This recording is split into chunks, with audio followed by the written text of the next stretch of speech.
Queridos, olha a diferença gritante que há nesses dois grupos de pessoas.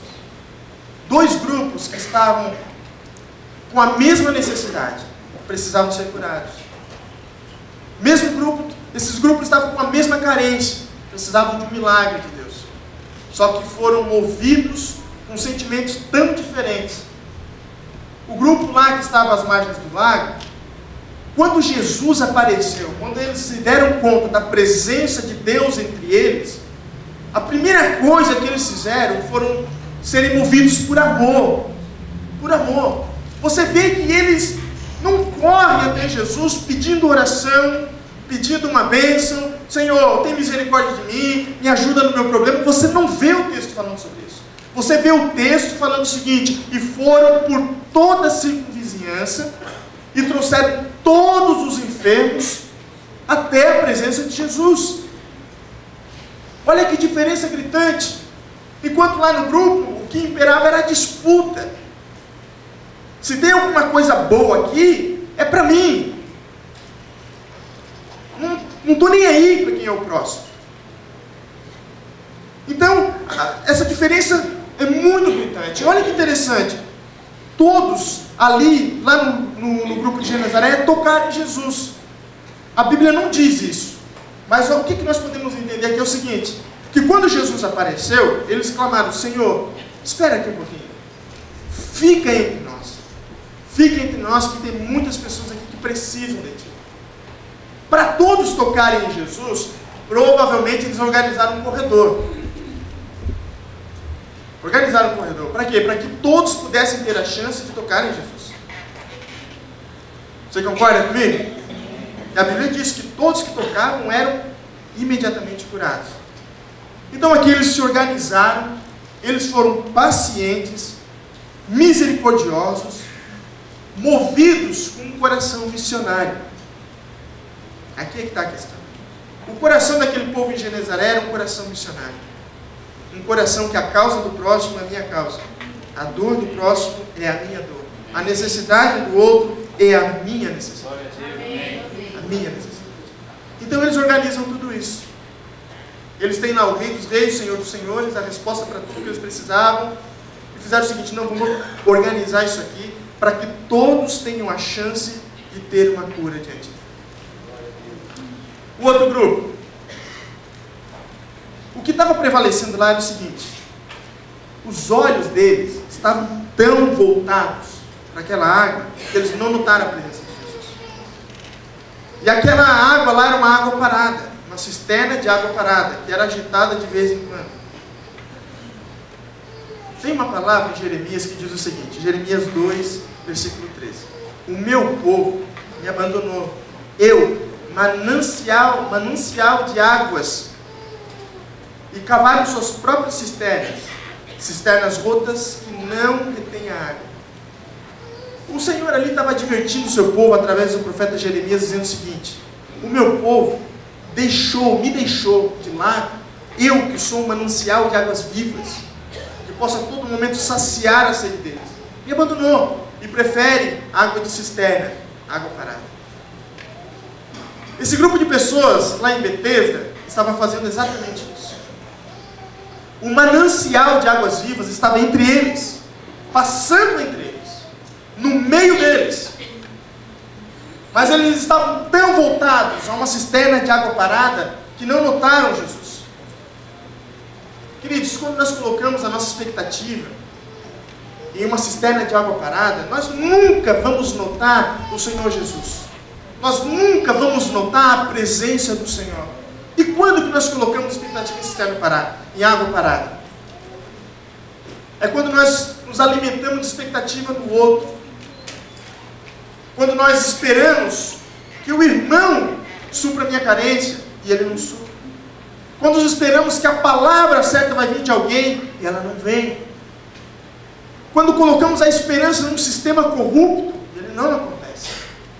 Quando esperamos que alguém levante a voz por nós, ele não levanta.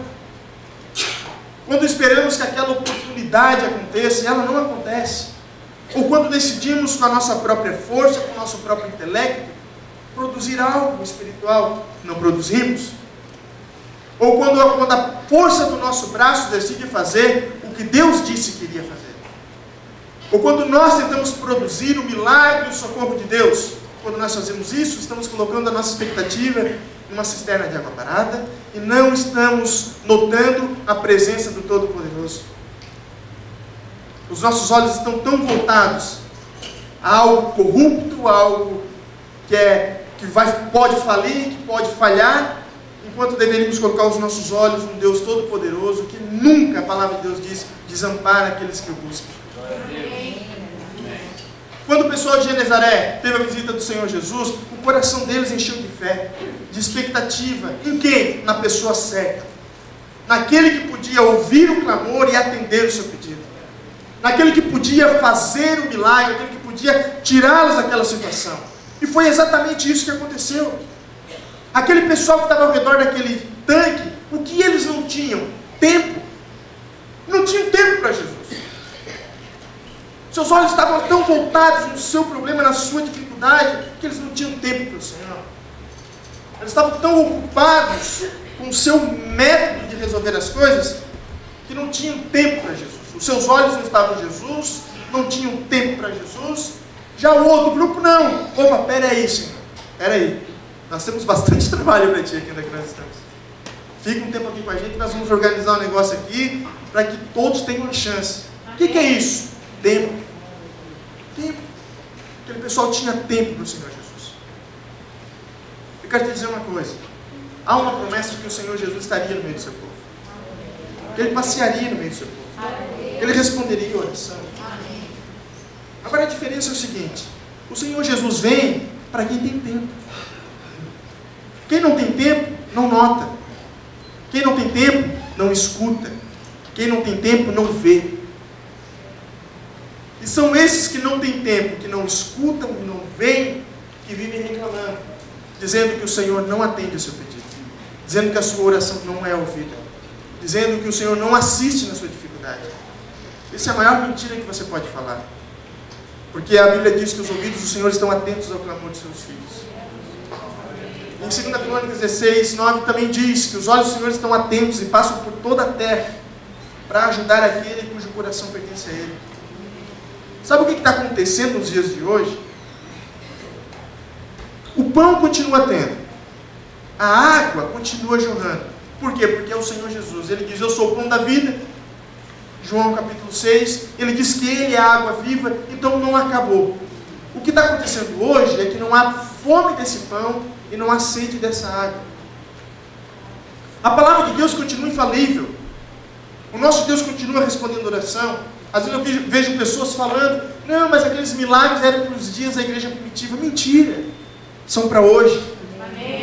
Só que nos dias de hoje, nós não paramos para ouvir, nós não paramos para meditar nessa palavra, nós não paramos para dar o nosso coração para Ele. Nós não paramos para ouvir dEle, para aprender dEle, ser ministrado por Ele, ser curado por Ele. Hoje as pessoas caminham doentes porque não tem tempo para serem ministradas e serem curadas. A praticidade da vida moderna está nos treinando a ser pessoas totalmente independentes de Deus. E os dias de hoje nos dão tantas tarefas que nós não temos tempo para Deus. Teve uma outra pregação que eu falei a respeito disso. Eu estava lendo num livro, e esse livro dizia o seguinte: Satanás errou nas suas contas. Ele dizia o seguinte: a estratégia de Satanás nos tempos da igreja primitiva: perseguia, matava e matava. O que aconteceu? A igreja crescia, muitas pessoas se convertiam. Pegavam um cristão, jogavam no coliseu, para o leão comer, para as feras comerem e devorarem.